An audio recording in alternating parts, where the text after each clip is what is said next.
Hi, good morning. Thank you so much for making your way. It means a lot to me that, on your Saturday morning, you decided to take time to come and hear about pulsars. So today I'm going to be talking a lot about neutron stars and a specific type of them called pulsars, and some of them that rotate really rapidly, about 700 times in a second, called millisecond pulsars. And what I want to share is the joy that I've experienced in the last 5 years of, being on this journey of studying these systems. So, hi, my name is Amruta. I'm a postdoctoral researcher at Caltech, and today I'll be talking to you about millisecond pulsars. So, let's begin. So this is a photo that's taken in the Western Ghats of India, so the Western Shore, where there's an ancestral village of my family, and we go for holidays. And what you can see in this beautiful picture is our Milky Way with billions and billions of stars. And there are so many stars in our universe, and they're all fueled by gaseous fuels, wherein lighter elements successively fuse into denser and heavier ones, and the star becomes denser and denser as life evolves. Now, every time there is this fusion reaction where two hydrogen atoms fuse into helium, and helium fuses into carbon, and so on, what you're looking at is intense release of energy and the light, because of which we see the stars. There are so many different types of stars, as I said earlier, and some of them, compared to our sun, for example, are called as, the massive stars, 20 times of the sun, for example, or higher masses. And how the life cycles of these stars go on depends on, what kind of masses that they started out with. So when these stars have masses that are more than a certain limit, called as the Chandrasekhar limit, what happens is they become so dense because of these heavy elements formed from fusion that they collapse onto themselves and form a black hole. But then there are the lighter stars that don't really collapse onto themselves, but go off in a beautiful firework display in sky, which is called the supernova explosion. And what happens in supernova explosion is that the star uh, blows off its external shell, the gaseous shell, it expands and leaves, and what you're left with is this dense internal core made exclusively of just neutrons. And therefore, this dense star core that's left behind is called a neutron star. So when you look at the mass of this object, it's about 1.4 times that of our sun. So it's about 1820,000 Earths, uh, which is the canonical mass. And you take those many Earths and you cram it into a radius of about 6.2 miles. That is exceedingly dense. So if you want to have a comparison in your mind, it's as if you're taking the whole of Mount Everest and squeezing it into a tiny sugar cube, or you're putting the whole of New York on a needlepoint.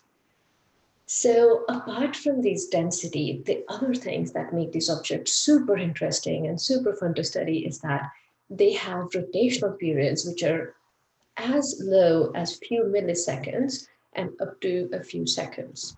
So when I say as low as few milliseconds, they spin about, the fastest one that we know spins about 716 times in a second. So that's faster than your power drill or faster than, your blender with which you make smoothies. So you're looking at those speeds for an extremely dense compact object in space. And our Earth takes about 24 hours to rotate about its axis. The star rotates about its axis in about 1.6 milliseconds. And then let's come to the next part, the gravity. After black hole, these are some of the most strong gravity systems in the universe. And so if you look at our Earth, you're looking at a gravity which is about 2 billion times that of Earth. So if you ever decide to visit a neutron star, you would be squished endlessly. Um, and the magnetic field. So not only is it one of the densest strong gravity objects in space, but it has a magnetic field which would be as intense as piling up 100 billion fridge magnets into a big heap of, into a big heap. So this star is staggering in all its respect. And then there is something else. So remember how I talked about the magnetic field of this object being super high? So it's as if you can approximate it to a bar magnet that is suspended with a thin wire in a room. Now this bar magnet would be rotating because of the gravity around. I mean, the bar magnet would be rotating around its own axis of rotation, as you can see in this image here. And then there is a magnetic field line, which is the magnet's axis itself. Now, if you remember a little bit of the earlier physics that we studied in school, when you have a magnet that is rotating in a field of charges, what it does is like construct Faraday current lines. And so you have like different field lines here, which are the magnet's field lines. And then charges are accelerated along these field lines. And onto the closed field lines, they are taken from the neutron star surface back to itself. But there are open magnetic field lines for this magnet, along which these highly energetic particles are launched at speed of light. And this leads to an intense beam of emission coming out of the poles of this neutron star. So in such objects, what you're observing is kind of a lighthouse effect in the sky. Now, every time this beam crosses us, we register a pulse in our detectors. And that's why these kind of objects, these kind of neutron stars, which show such pulses, are called as pulsars. Now, pulsars were discovered initially in the year 1967. This discovery was by Dame Jocelyn Bell Burnell. Jocelyn Bell Burnell was still a PhD student when she found this pulsar. And the way she found it is they were looking for, with a radio telescopes, they were looking for this exotic object at the time called quasars, which are the centers of different galaxies that are radioactive. And while taking these recordings, she had multiple foot long paper that was registering, for example, a seismographic pattern. And in that seismographic patterns, Jocelyn Bell Burnell noticed a small scruff every day at a regular interval. And so she attributed it as, oh, this seems a little bit strange. Let me go look at it. And she kept taking those observations and comparing them over and over. And slowly they came to a realization that although initially it was funnily called as the little green men, as of being, of alien origin, this is actually the signal of these stars called the neutron stars. And Jocelyn Bell Burnell's PhD supervisor and his collaborator won Nobel Prize at that time for this discovery. She was not given credit. But she's now recognized in the field as an iconic person.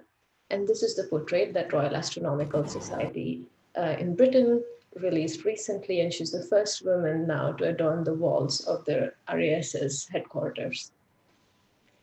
Now in 1974, the second Nobel Prize winning discovery from pulsars came with Hulse-Taylor binary. So sometimes these pulsars can exist with other companion objects. And now when you're looking at an object such as the Hulse-Taylor binary, where there is a companion, as these objects fall into each other's gravity wells, they're releasing gravitational radiation. This can be seen in the signature of these pulse arrival times from these objects.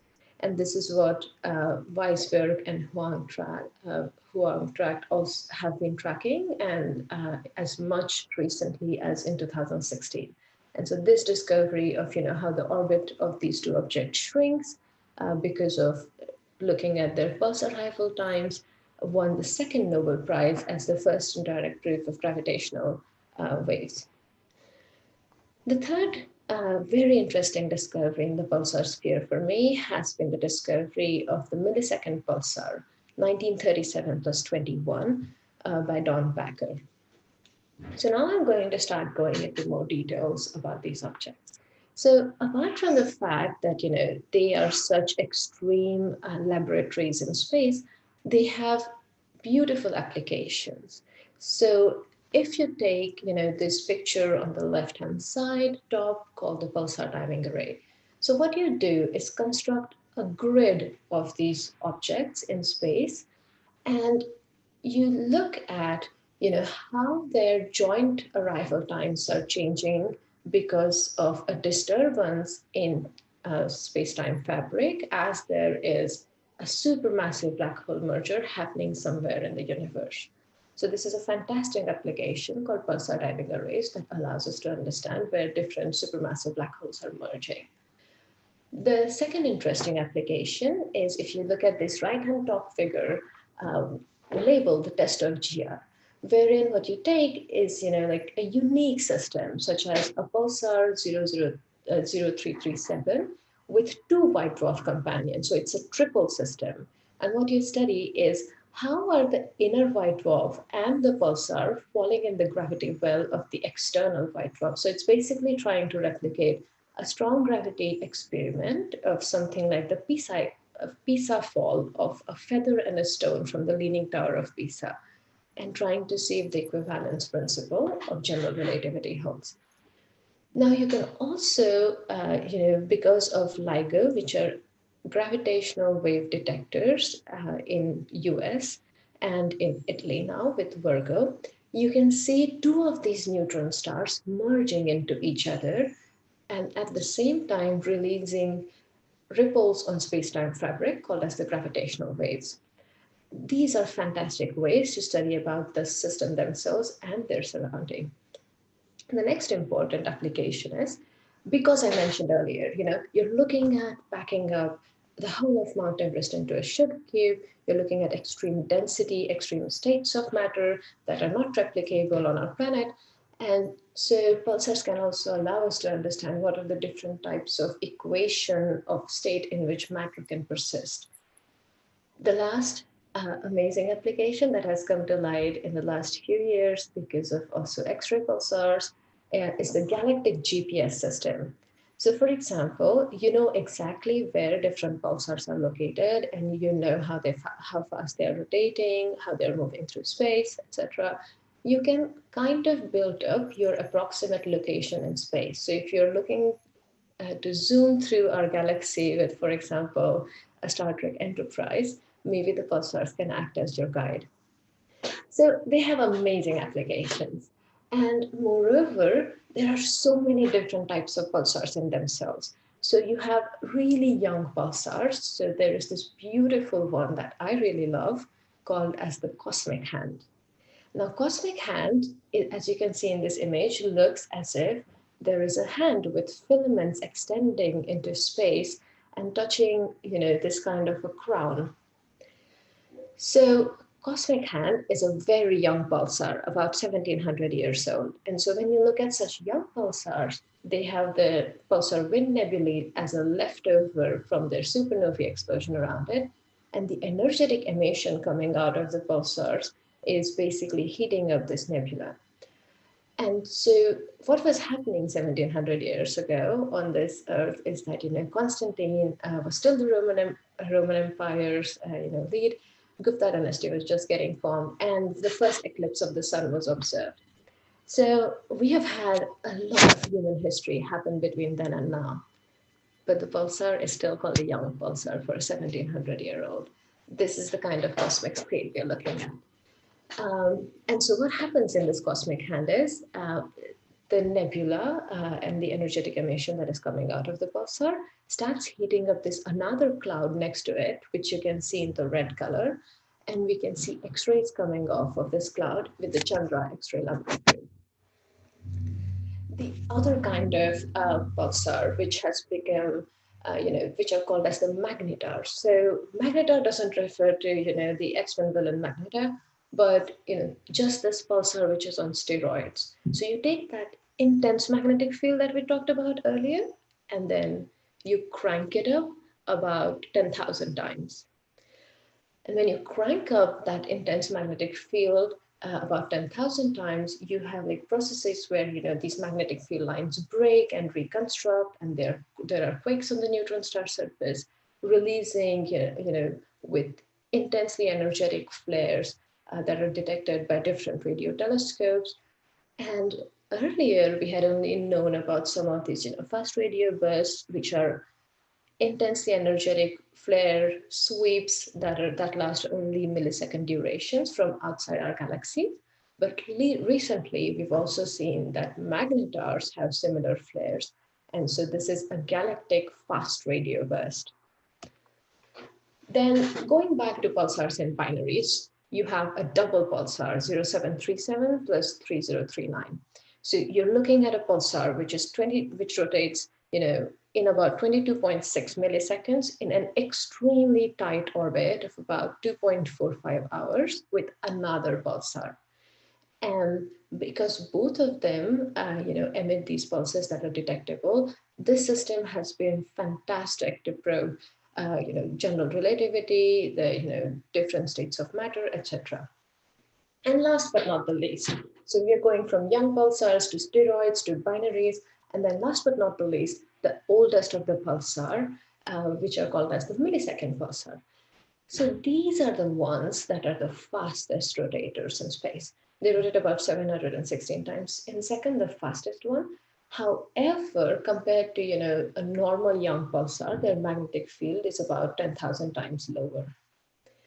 So if you look at this diagram, which is basically the canonical holy grail diagram of my field, where the x-axis shows how fast does the pulsar spin, and on the y-axis you see how rapidly is the spin itself changing.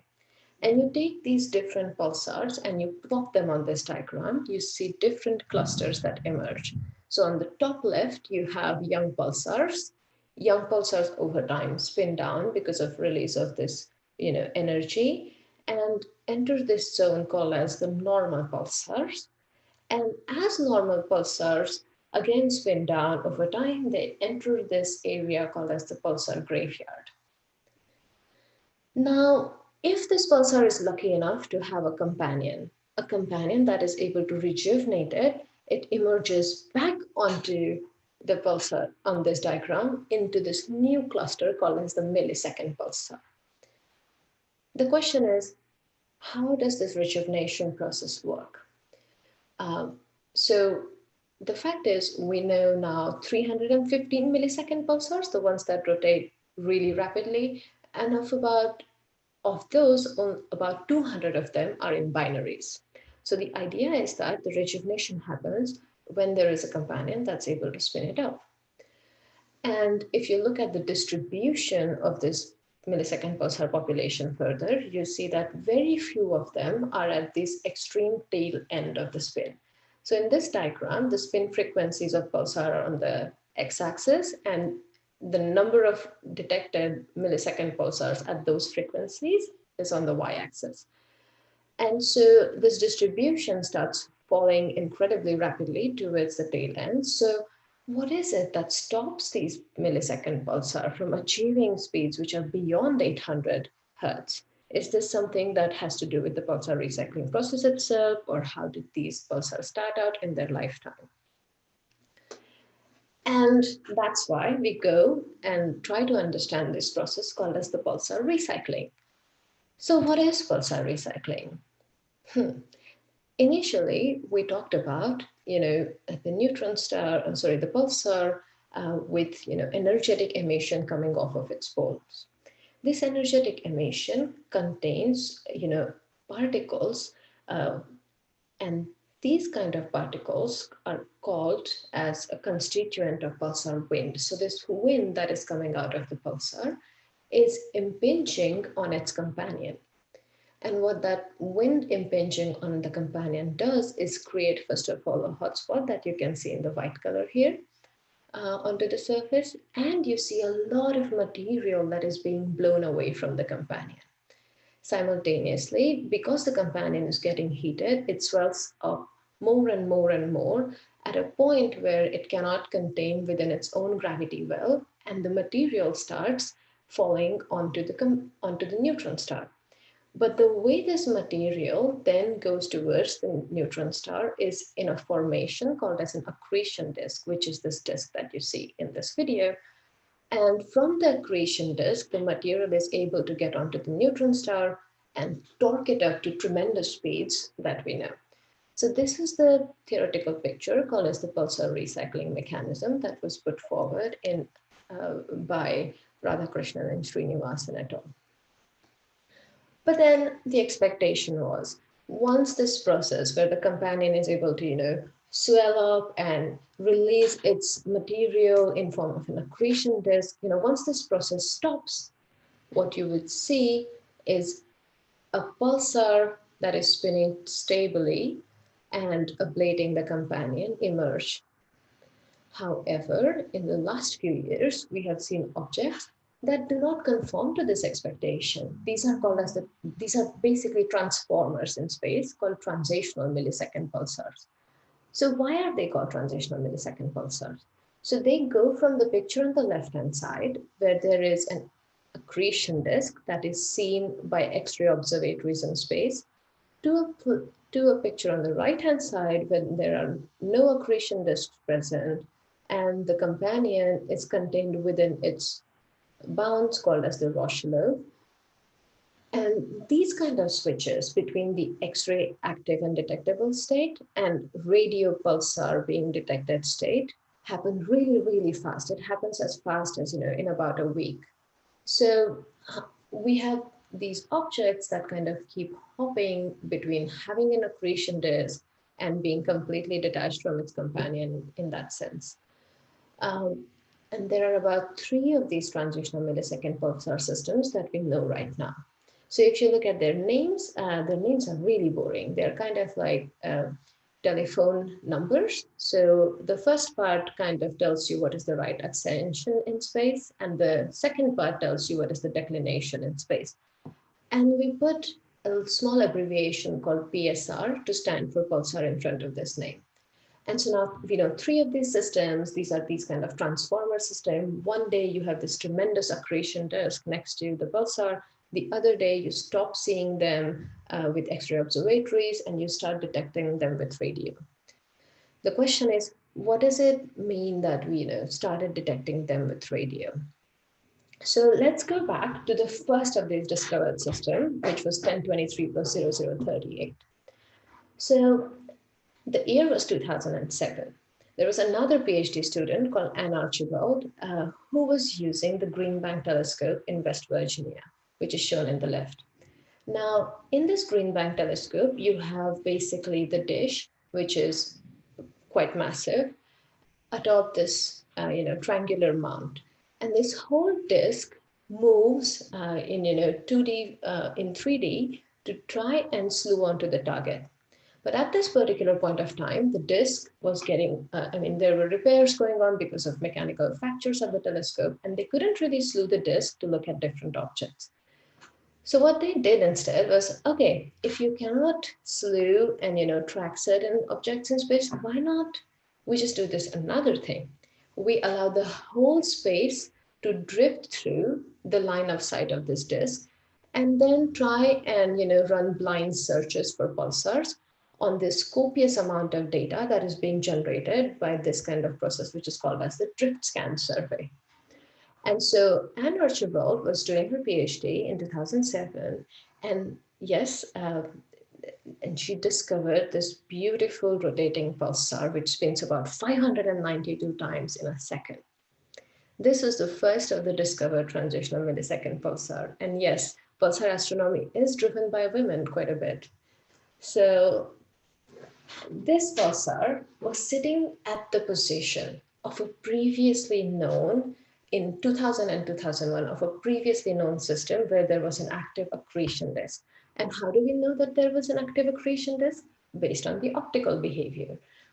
In optical behavior, we see there was, if you look at the spectra, which is information about, what are the different, missing absorption and emission lines from this object plotted in frequency space, you saw a kind of blue spectrum. And there was, if you look at the optical information, you see a lot of flickering of in the optical data. So the idea was that this must be some sort of an accretion disk, so an accreting compact object. And it was exactly at the location of this pulsar that Anne had discovered. So in the past, this pulsar had actively gone from being an X-ray active state, switched off as being seen in X-rays, and then turned on in radio. And what do you mean by, turning on a pulsar in radio, or, being detected in radio, is that what you do is every time these intense radio beams pass us, we are receiving and recording these pulses. So we get individual pulses as shown in the right-hand side, like, these smaller pulses. And then we stack them up to construct this joint combined signal called as the pulse profile. Now, a pulse profile is kind of like a signature of a pulsar, and it's extremely stable. Now, you might have seen some examples of these kind of single pulses before. For example, if you look at the Joy Division's cover for Unknown Pleasure, these are single pulses from the first pulsar, 1919 plus 21. So when we say that we detect pulsar in radio, this is what we do. We receive the single pulses, we stack them up, we construct a pulse profile, and then these pulse profiles are seen. So we have heard this pulsar with radio telescope. And if you ever happen to visit a radio telescope, there might be a demonstration where somebody is able to actually show you how these pulses sound from some of the slower ones, which are in human auditory range. And basically you can hear these beats coming from the pulsar as if it's the heartbeat of this this star. So these pulses, when they are being recorded, is when we say we are seeing the pulsar as a radio pulsar. And so since 2007 to 2013, during Anne's PhD, this pulsar was seen as a radio pulsar. And so then, they could, it was sitting blissfully in this radio pulsar state, and they could take all this data and basically, fit out a model to these different pulses of when they are arriving. And when you fit a model to this, you try and fit for information such as what is the spin period. And it was seen that it's rotating about 1.69 millisecond spin period. And you see that the companion is about 0.2 times the mass of our sun. So it's a pretty low weight companion. And the orbital period of the system is about only 4.8 hours. So if I take this talk and multiply it 5 times, that's the amount of time in which the companion would have gone around the pulsar. So, and then the other measurement that we had is it's sitting at about 1.3 kiloparsec from us. In astronomical distances, this is extremely close. And so therefore, we could then use other observations to, try. I'm trying to go to the next slide. Yeah, sorry, there is a bit of an issue here. Okay.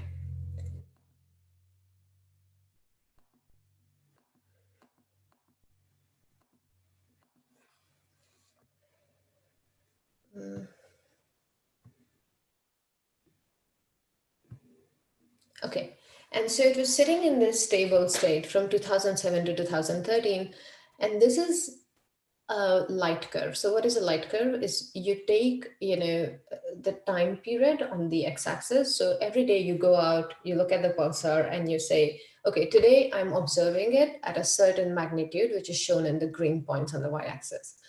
And so sometimes, so this is the picture from AAVA, so which is the American Astronomical Amateur Club.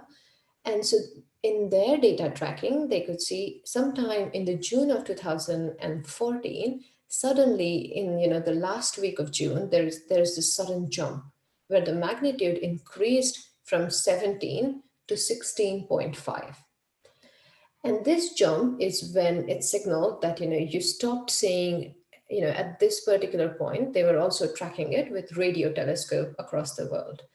And at this very time, when AAVISO saw this jump, radio telescopes stopped detecting those pulses, the heartbeats that we talked about, and instead, you could start seeing this particular pulsar binary as an X-ray active accretion disk present system with lots of different space telescopes like Chandra, Hubble Space Telescope, etc.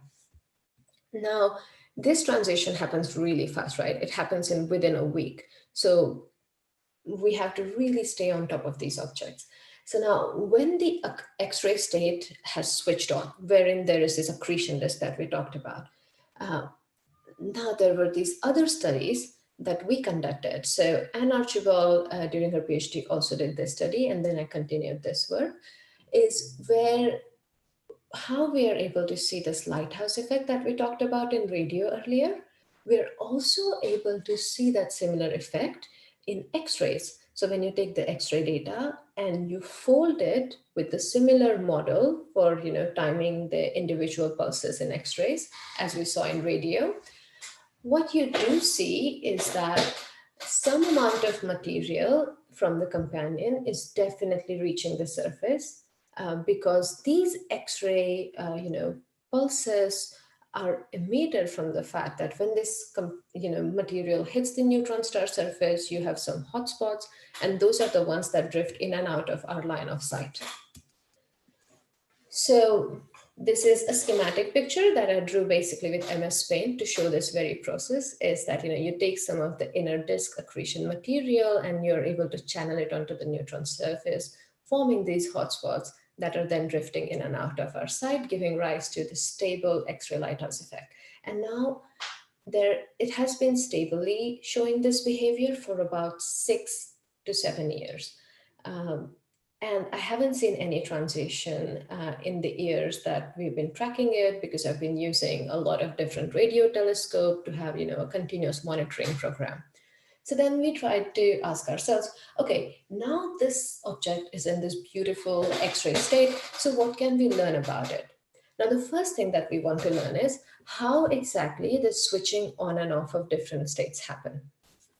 And the second thing that we want to learn is how much spin-up can this particular pulsar achieve because of this, accretion disk being present and the material coming down to the neutron star surface. And the way to do that was we used this telescope in space called as the X-ray multimeter XMM Newton telescope, and to address this question of how much is the torque that the pulsar experiences from the companion.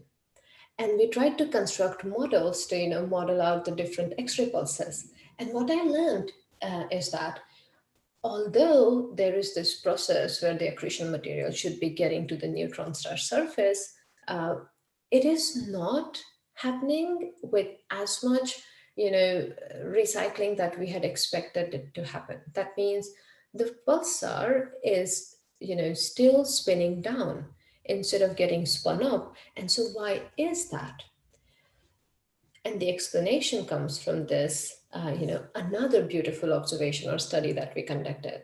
So this telescope on the left-hand side is the Very Large Array in New Mexico, which is a configuration of about 27 radio dishes in a kind of Y shape. And what they allow you is to image the space and study radio emission in form of radio images from space. And so in this kind of imaging observation, what we understood is that, there is a lot of material that is being launched out of this system. So there are these jets, as you can see in the green color.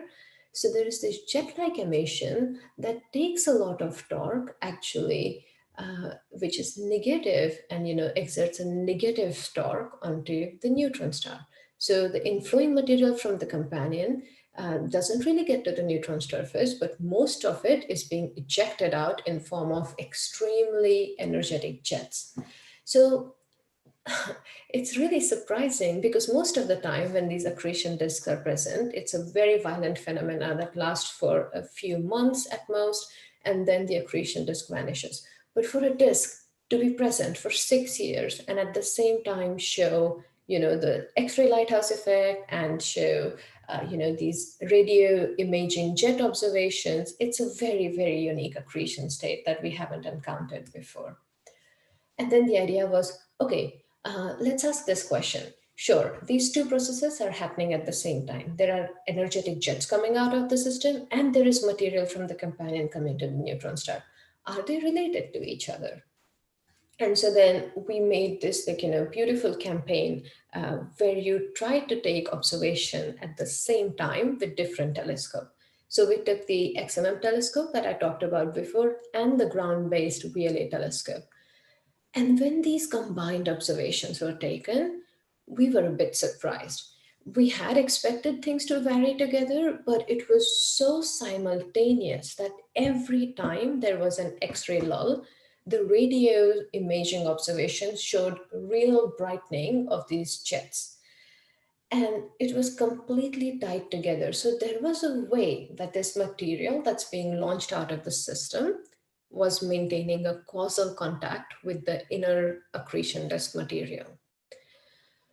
Oof, this is very, very surprising. So now we add more pieces to this puzzle to solve it. What I did during my PhD is, okay, because we have different frequencies and we have, different observations with, for example, X-ray telescope, like XMM, will give us, the X-ray processes which are happening closer to the neutron stars and in the accretion disk. Then we have ultraviolet telescopes such as Hubble Space Telescope. I suppose a lot of you have heard about it in the last few years. So Hubble telescope would track changes that are happening closer to the companion.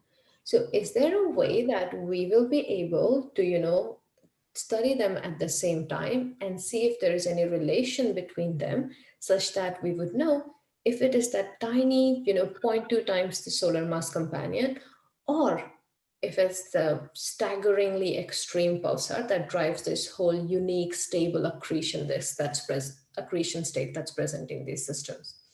And this unprecedented high time resolution basically showed us this. There is a switch that goes from optical, infrared, and radio observation to the X-ray and UV. So there are two different mechanisms present in this system. When you're looking at a more X-ray dominated state because of more accretion material coming in, you see that the X-rays are brighter. And then other states, when the jet is the dominant one, you see optical, IR, and radio emission are brighter. And moreover, what's fantastic is that we were first seeing, radio lighthouse effect when, it was in the radio state. And then we saw the X-ray lighthouse effect in this current state, but also with the Hubble Space Telescope, now we are seeing similar lighthouse effect in UV, which is the ultraviolet observation. So every time we bring up, a new way to observe space, we kind of discover these unexpected, surprising, and beautiful things that we didn't know about. So earlier it was as if you were going to a concert, listening to a band, and then you started seeing the beautiful lights being in sync with the concerts, with the song. So the strobe lights flashing on and off happening at the same time when the guitar was being strummed. So this is what that we are saying. And then the idea is, okay, so these pulsars are amazing, unique labs to see how pulsars are being recycled. And they teach us about how this low-level X-ray state remains active in a stable way for a long time. And if we take all of these puzzle pieces of observation in different frequencies, the picture that I'm arriving at now is the one on the right-hand side bottom, where maybe there is an accretion disk that is being destroyed, and there's a remnant accretion disk apart from the one that is closer to the pulsar at a much larger distance. And that is then able to, transfer the material and, funnel this whole low-level state for a long time. So this is a paper that we have coming out relatively recently. And so the next question is, okay, so if we study one or two of these systems, we have learned a lot about different processes in space. So how do you go about finding more of them? So one way is that there is this particular telescope called as the gamma ray telescope that is scanning the sky in gamma rays. And the idea is that, as I said before, you take different filters to look at space and you look at different information. So you take the gamma ray telescope and you construct a treasure map of about objects that are intensely energetic in gamma rays. And this is because when I showed you that AAVISO plot before, where transitional millisecond pulsar brightened, you saw a jump in optical emission. There is a similar jump that is seen in the gamma ray emission. So the gamma rays are indicative of finding such high energy counterparts to these beautiful pulsar systems. The other thing we can do to find them is go chase them with different radio telescope. Green Bank telescope, now Arecibo archival data sets, because I will be talking about that later. Arecibo passed away this week in a way. And then the Canadian Chime telescope. The other way to do this is use X-ray missions in space. Use Chandra, use NewStar, which is based at Caltech, this mission, and which I'm a part of, and to find the ones that are bright in X-rays when there is an accretion disk present. But then the most interesting one for me is the recent one, which is at Palomar itself, the Zwicky Transient facility.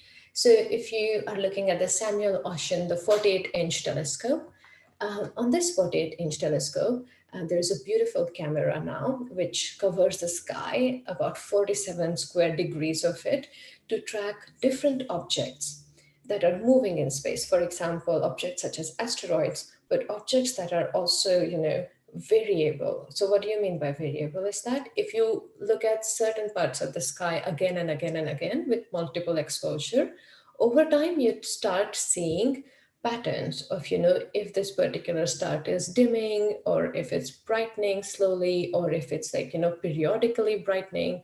So we are tracking like, tremendous amounts of variable and moving objects with ZTF. And if you want to compare how big this 47-degree square grid is, so on the left-hand side, you see some of the previous mission, the dark energy survey, the hyper survey, the PTF, which was the previous, predecessor to ZTF, which had a coverage of about 7.3 degrees square. And so one of these, particular part of the grid could cover the moon. And then you're looking at the future missions like LSST with 9.6 degrees square sky view. But then ZTF stands out because with 47 degrees square sky view, you can do crazy things such as take one whole galaxy and track it in just a part of this particular grid. And so this is what this beautiful high, pixel coverage camera can do for you. And then the other thing is that not only this, that it covers a staggering amount of sky, but it does it to an extreme depth. So when you look at our sun, the sun is quite bright in optical observation. It's about 4.83 magnitude, but then it's also very, very close to us. And so if you look further and farther, you're going to need something that is powerful enough to see things that are dimmer because they're away from us. And so compared to sun, when you talk about 4.83 magnitude versus something which is as low as 21 magnitudes, it's extremely faint. So ZTF is also able to pick up these objects by combining the public archive and the private information. And so what it does is it visits different parts of the sky again and again. And so as much as about 50 to 1,000 pointings for each of these objects, 106 billion unique sources that they have seen up till now in the last data release. And then construct, how these objects are varying over time with a light curve, which is basically on y-axis you show, what is the magnitude, and x-axis you show how much time has elapsed. So 2 billion unique light curves. So this is an extremely rich archive to start looking for pulsars. And for example, this is, if you look at, a kind of projection of the whole sky, this is what the distribution of different pulsars that ZTF can see looks like. And so the ones that are millisecond pulsars are shown as blue colored filled circles. And the ones that are binary millisecond pulsars with a companion next to them are seen as yellow colored circles. And these are the systems that we are easily able to recover with ZTF. And as much as the first of these transitional millisecond pulsars, 1023+0038. So this is, a digital image, digital sky image by combining lots of different data sets on the left-hand side for 1023. And when you look at the ZTF's light curve, which is the optical magnitudes on the y-axis, and on the x-axis, because what is the orbital period, you just took that whole light curve in time and you folded it multiple times with this orbital period. So you see this beautiful variation in the light curve. And this variation is because, as this companion, which is the optically bright part, is as it drifts in and out of our sight. So for example, if you're an observer sitting, where my marker is right now on the screen, I don't know if you're able to see it, which is right below the accretion disk, or facing the accretion disk. And so this companion goes, behind the accretion disk and reemerges to fade, reemerges all the way to be between us and the accretion disk. So you're sampling different amounts of area of this optical emission. And therefore you see this, sinusoidal variability over time. So ZTF is the new beautiful machine that can help us discover pulsars by opening up a new discovery space. So my parting thoughts about these systems are pulsars are amazing labs to test extreme physics. You're able to understand how different accretion disks are formed, how they sustain themselves for so long, if it's the companion that drives the process or not, and how have these systems even, reached in their evolutionary states the current phase they are in. For example, the current phase where they're rotating really rapidly. And then they also allow us to, study the states of matter and understand what is the equation of state of this matter, which is basically a formulation of, what kind of pressure and densities this matter exists as. That are not, we are not able to replicate these kind of things on our planet in any of the labs. So these are like stellar laboratories for doing it. So we can find and explore them in multiple wavelengths. ZTF is the new beautiful pulsar discovery space machine that I hope, I'm able to discover some new ones with it. And while we are on parting thoughts about, different spaces that telescope offer to discover pulsars, I just want to give a little bit of a goodbye to Arecibo Observatory in Puerto Rico. So you see this beautiful picture of this observatory from the nature cover 2 years back. This is a nature cover from when this observatory had helped discover, how the environment of a magnetar which was external to our galaxy, was super dense.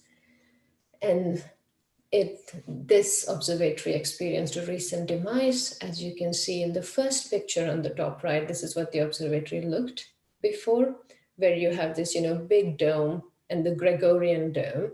And so this whole structure is about, 3 to 4 level buildings.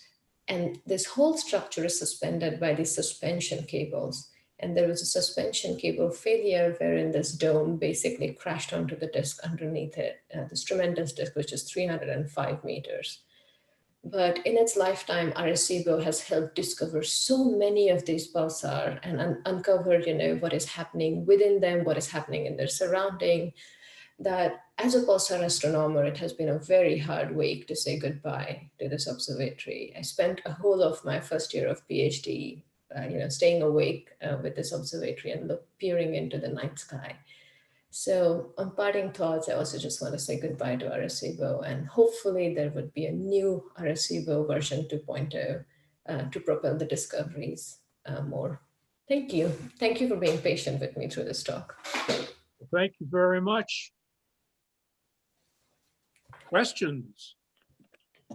Let me start with some questions. What kind of pulsar was the one, whoop, just lost that. Oh, can you see me? Yes. Okay. I just lost the, So I see a question from Mike Burden. What kind of a pulsar was the Hals-Taylor discovery was made of? Is that the question that was being asked? that was the one I was starting with, yes. Oh, okay. Yeah, sorry. So the Hals-Taylor binary is like, it's this pulsar which is about 21,000 light years away from us and, in the constellation of Aquila. And the Hals-Taylor binary consists of a neutron star with another neutron star I think, which is, I'm trying to remember the orbital period. I think it's about 8 hours orbital period. And so these two neutron stars are in about 8 hour orbit. So one of them is observed as a pulsar with energetic emission coming out of its pole, and the other one is not a radiating pulsar. It's just a neutron star, the dense core that's left behind. And so because the signature of how these pulses arrive from, one of them that is a pulsar to us was changing over time, it was fitted, and there is this map, this like how this orbit changes over time. Maybe I can share this image in the chat. So this particular, orbital evolution helped us understand is that over time, this orbit is like, as there are gravitational radiation losses that are happening in the system, this orbit is shrinking. Sorry, that's my dog. And so this is what the Hals-Taylor binary is made of. One neutron star and one pulsar in 8-hour orbit around each other. Which I'd like to ask a question that goes right back to the beginning, something. Sure, yeah. At the start, if I may. Yeah. All pulsars are neutron stars. Yes. But not all neutron stars are pulsars. Yes. What mechanism? Yeah. Yeah. How do they distinguish? I mean, how does one become a pulsar and another one does not? So I think there are lots of things that happen here, right? So some of these pulsars, the only reason we are able to see them is because they're drifting, this beam is drifting in and out of our line of sight. Now, what if you're at an observational angle such that you're not able to see the drift? You're right in the pulsar, pulsar's beam the whole time.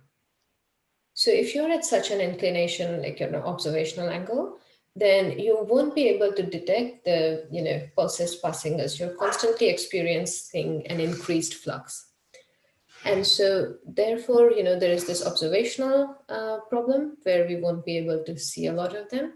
Then the other problem is that, when they get really old, we have a decrease in the emission from these pulsars because they've lost energy and, because of the continuous radiation so far. And as this emission level decreases, they're in the pulsar graveyard. So to detect them in that pulsar graveyard that I had shown initially in one of the plots, it would be a very, very weak radio emission, and you would need, to stare at that system for I don't know how long to even be able to catch it. The third thing that can happen is they have a lot of material around them that completely, is able to hide the pulsar inside it. So you need high energy radio observations of these neutron star maybe to even detect this pulsar in such extreme environments. Thank you for that. Yeah, Thank you. certainly. Yeah.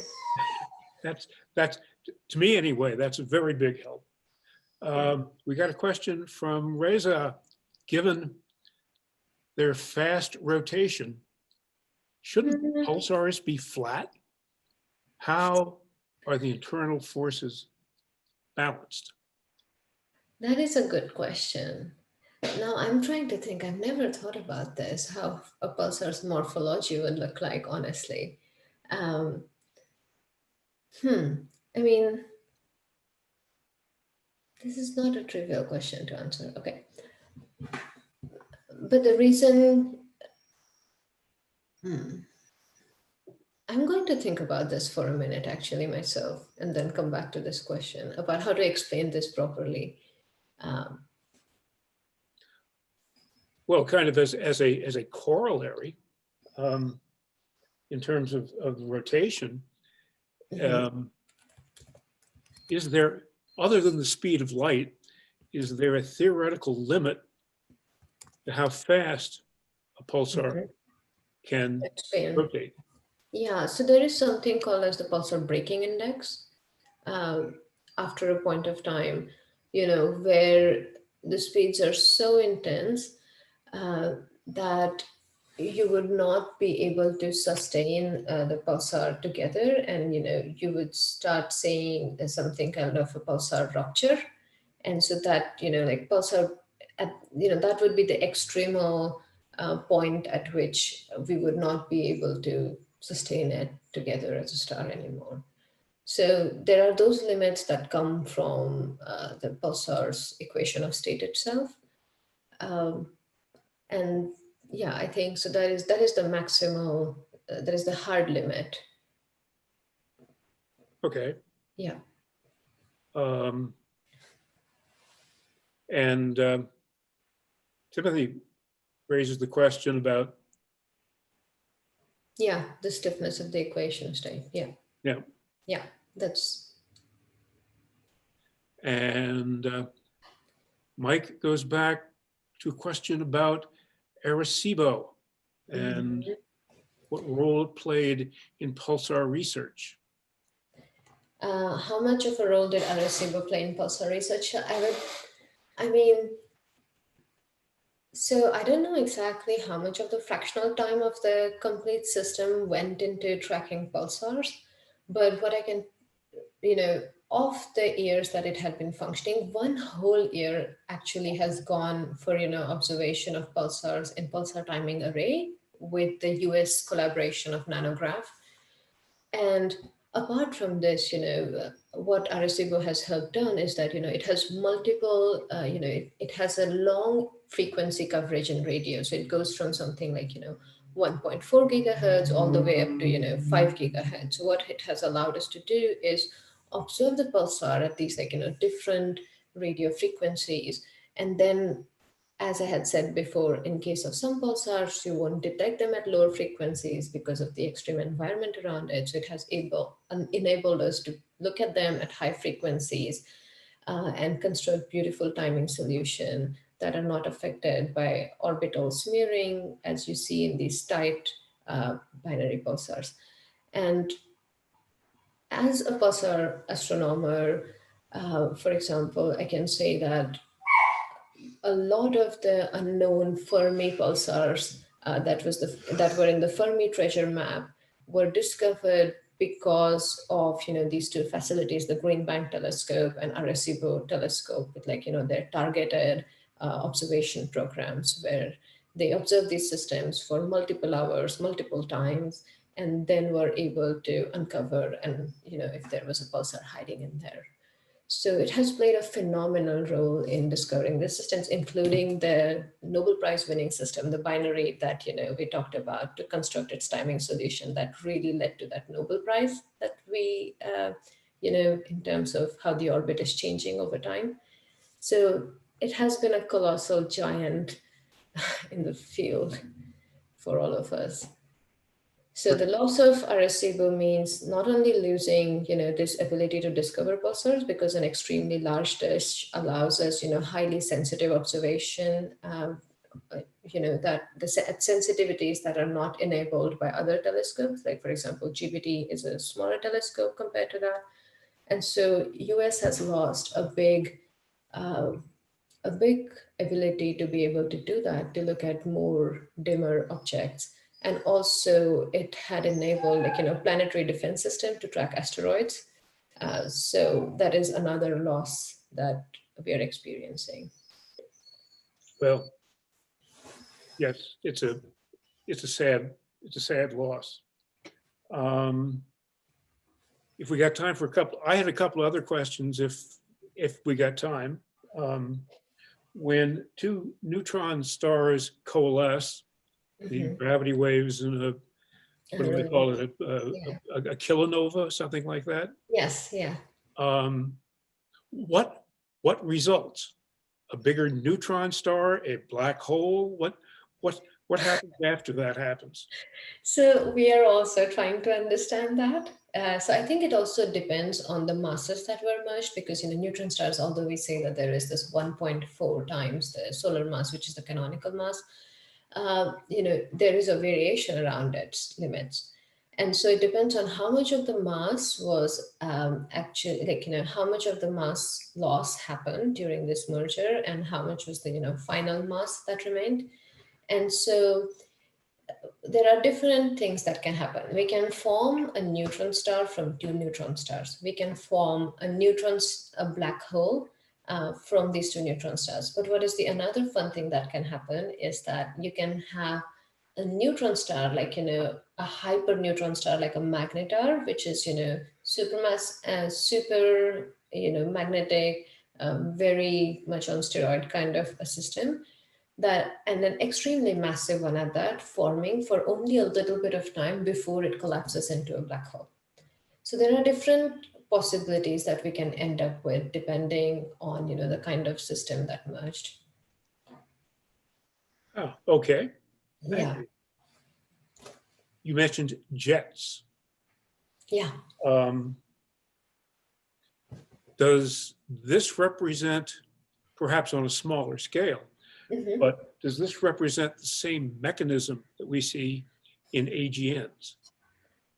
Oh, okay. So when I said jets, I should have been extremely more careful about these jets, because these are more like collimated outflows where, they are, like intense outflows that are coming out of the system.